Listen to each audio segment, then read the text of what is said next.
Good morning बच्चों, आप कैसे हो। अच्छा बच्चों, मुझे ये बताओ, अगर आपको एक मूर्ख मित्र और एक विद्वान शत्रु में से कोई एक चुनने को कहा जाए तो आप क्या चुनोगे? परेशान हो गए?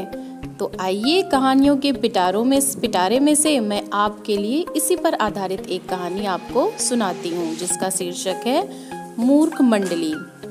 किसी राजा के राजमहल में एक बंदर सेवक के रूप में रहता था। वह राजा का बहुत विश्वास पात्र और भक्त था। अंतःपुर में भी वह बेरोक टोक जा सकता था। एक दिन जब राजा सो रहा था और बंदर पंखा जल रहा था, तो बंदर ने देखा एक मक्खी बार बार राजा की छाती पर बैठ जाती थी। पंखे से बार बार हटाने पर भी वह नहीं मानती थी और फिर से उड़ उड़ कर बार बार वहीं बैठ जाती थी। बंदर को क्रोध आ गया।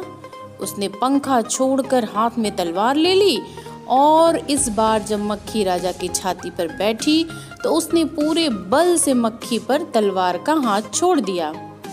मक्खी तो उड़ गई, किंतु राजा की छाती तलवार की चोट से 2 टुकड़े हो गए और राजा मर गया। तो अब आपको समझ में आया बच्चों, मैंने जो प्रश्न आपसे स्टार्टिंग में पूछा था उसका आंसर क्या है? हाँ, तो बच्चों इस कहानी से हमें यह शिक्षा मिलती है कि मूर्ख मित्र की अपेक्षा विद्वान शत्रु ज़्यादा अच्छा होता है। धन्यवाद बच्चों।